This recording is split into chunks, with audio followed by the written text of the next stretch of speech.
So how it all began was back in September of 2011, we had the introduction of Aedes albopictus in the city of South El Monte.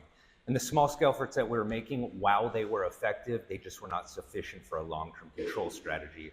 We had limited access to yards, and some of the properties that we were getting into, we'd end up spending hours and even multiple days there. And so there were a couple things that were happening at this time. First, Aedes, brand new, and we had no other districts in California to really guide us on how to deal with Aedes. And so that meant number two, that we went in with a lot of confidence thinking that we were going to be able to eradicate these mosquitoes. So every property that we got into, we were going to clear it at whatever the cost was. And they say confidence is that feeling you get before you fully comprehend the situation that you're in. And a couple years into it, as these Aedes started to spread, we knew that we needed more of a long-term control strategy, as well as now we're looking towards the future. Because we believed with Aedes, it wasn't if, but when we were going to start having domestic cases of mosquito-transmitted diseases like Zika, dengue, chikungunya, or yellow fever. And at that time, we were also starting to work with Peter Deschamps, formerly with Valent Biosciences. Many of you know him and know that he's very familiar with Aedes albopictus and Aedes aegypti and the different control methods to combat them. And so the idea of truck-mounted larviciding got brought up, and he was able to help us get 2 spray machines to test on some trials. So let's get into it. So the first spray machine I'm going to talk about that we trialed was the Curtis Dynafog LV8, and conditions that we experienced were less than favorable. We actually had no wind at all. And so this machine has multiple spray heads on the unit, and it lets out a lot of material. But the problem we were having is when we were driving down the street making our application, as the material was coming out, it was just sort of lingering in the streets. It wasn't really carrying into the backyards or side yards that we needed to be. The next machine I'm going to talk about that we trialed, the Buffalo Turbine Orchard Sprayer. And so from all indications, this looked like it was going to be the machine of choice. It generated its own wind speed of up to 100 miles per hour. It had a dust and granular bin in case you need to make those types of applications as well. So it's very utility compared to other machines. And a couple things to point out is, first, this machine was not configured for vector control or pesticide application at the time. It was an orchard sprayer that was sort of pieced together. Also, 2 other things. The atomizer that was on it, the wind speed of the machine was going to dictate the droplet size. So for us to get the droplet size that we needed when we calibrated, we had to run the machine wide open. So we're talking blowing 100 miles per hour. And then last, the atomizer sat low. And you'll see why that's important when I talk about our first trial. First trial, 1 pass. We turn on the machine, it is raining BTI. And so we shut it down after 1 pass, and what was happening as the material was coming out of the spray head, instead of creating like an umbrella spray-like pattern that you hope to achieve, that material was bunching together, creating those big droplets. So we ended up going back to the drawing board, saw if there's any modifications that we could do to the atomizer, because from all indications, the machine itself ran fine. And so there's 2 things. The first thing that we did is we got a completely different atomizer. We got an electronically driven atomizer that we were able to control with the rheostat. That way we did not have to depend on airflow from the machine to control the speed of the atomizer. We were able to do that electronically. Next, if you look at that bottom picture where it shows the atomizer, we built a bracket to raise the atomizer about 1.5 feet out into the air column, hoping to achieve that umbrella spray-like pattern. Second trial, first pass, picture perfect.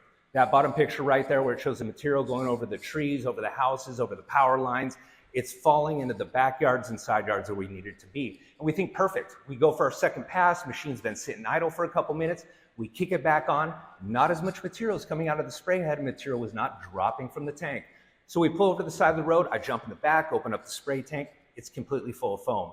What was happening is, in this spray tank, there is a high capacity pump made for high output, and not enough material was being pushed out, so it was trying to go through a bypass, and then the material was foaming up.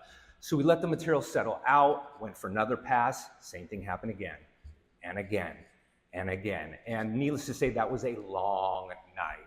And with the Buffalo turbine, there were just too many additional purchases on top of the big purchase of that Buffalo turbine itself to justify purchasing it at that time.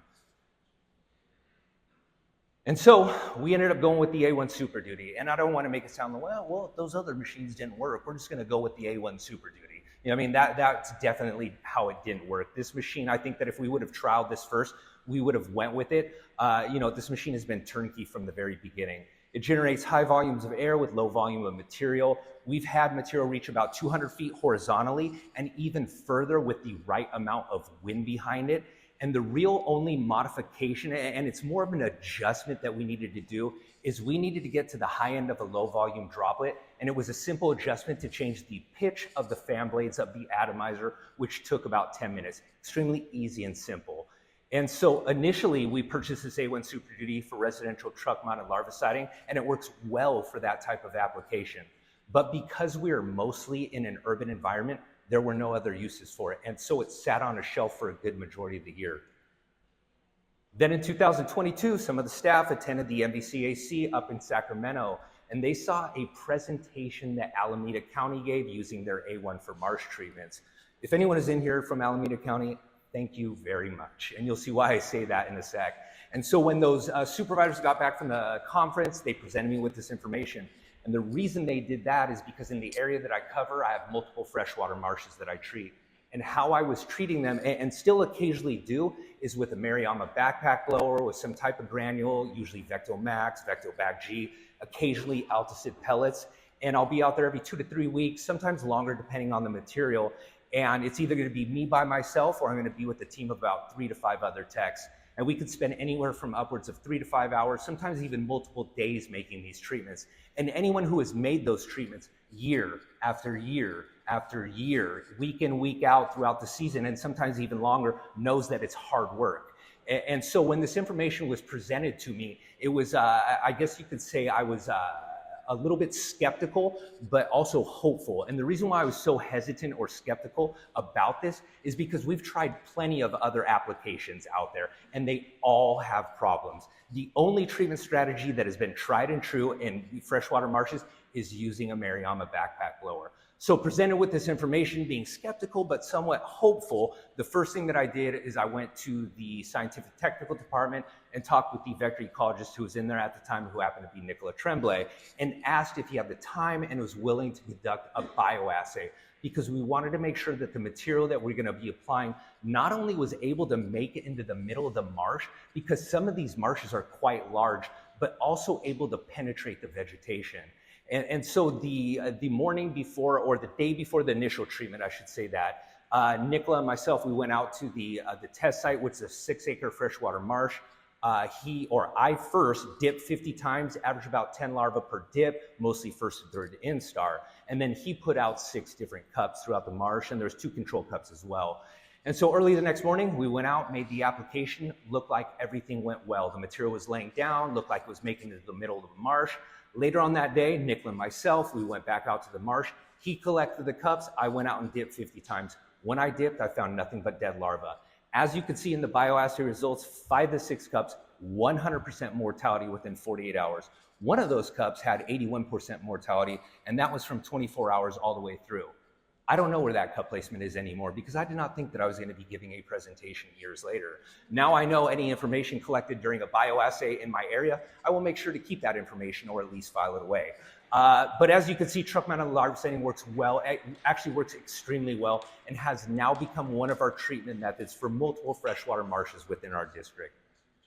So with every piece of machinery, every hand take, back tank, every treatment strategy that we have in vector control, there's always going to be advantages and disadvantages, or pros and cons if you like.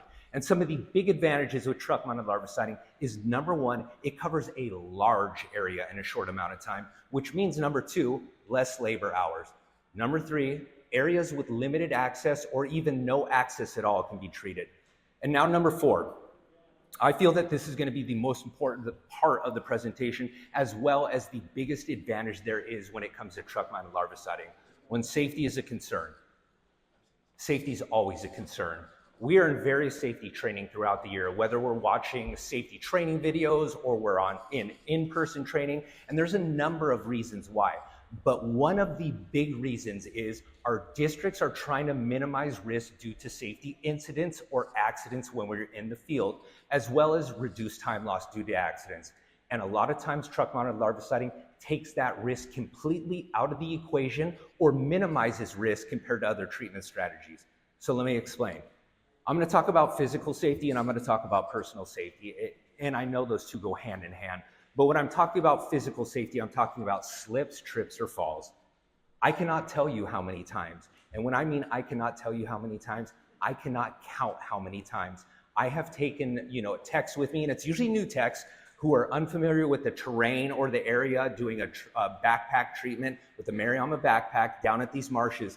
And I don't want to put all onus on them. It's happened to me as well, that we have either slipped, tripped, fell, or got stuck in mud and needed assistance out. When you do truck-mounted larviciding, it takes that risk completely out of the equation. And so now about personal safety. And when I talk about that, I'm talking about just that general recognition of feeling safe and secure in the environment that you're in and doing your best to stay away from harmful situations. Everyone wants that. So about 6 years ago, we were doing an 80s door-to-door in one of the cities that we cover. And almost every property that we were getting into, we're finding 80s breeding. A couple hours into it, one of our supervisors was in his work truck. He's at a stoplight, minding his own business, waiting for the light to change. Guy comes across the intersection and he has a gun. The gun jams. He throws the gun, he takes off running. He's later picked up and charged. But after we met back up, after that all happened, we knew that that neighborhood needed to be treated. And so what we did is we did a truck-mounted larviciding, getting in, getting out quickly, minimizing risk compared to other treatment strategies. So here's the thing. It does not matter if your residents or if our residents live up on Park Place or they are down on Park Bench. Regardless of where they live in the neighborhoods that they're in, when safety is a concern and you need to find a treatment, truck-mounted larviciding is a great option. So disadvantages. Treatments may not reach all sources. It is important to know source location in relation to the truck spray path that you're driving. With the A1, if your sources are greater than 200 feet, find another option. Effectiveness can be influenced by weather, of course, and it is limited in access where you can take these machines because of the size and weight. So the past couple of years, not the year that we're in right now, but the past two, we've had a lot of rain. And the majority of these marshes, the roads are all dirt and they get flooded out. I can't just strap this A1 to one of our 4x4 trucks and go whomping through the roads trying to, make an A1 treatment. When those roads do get flooded out, what I have to do is I have to take a team, we have to make a Mariama backpack treatment. Residential areas, it's simple, it's cut and dry. There's gonna be some city streets, too narrow, too many cars, too much tree canopy, too tall a building to make an application. You have to find another treatment strategy. So to wrap this up, when it comes to truck-mounted larviciding in residential areas, it is effective, but it is not perfect. At our district now, because we have a developed 80s program with multiple teams where that is their primary focus, we are more dependent on the boots on the ground approach. So I'm talking about conducting door-to-door inspections, education, source reduction, treatments if needed. When we do have a domestic case or there are suspected imported cases with areas of concern, we will make a truck-mounted larviciding application. And in marshes, it has proven to be just as effective, and I would say even more effective than other treatment strategies. So if there is access, we will make a truck-mounted larvicide application. Thank you.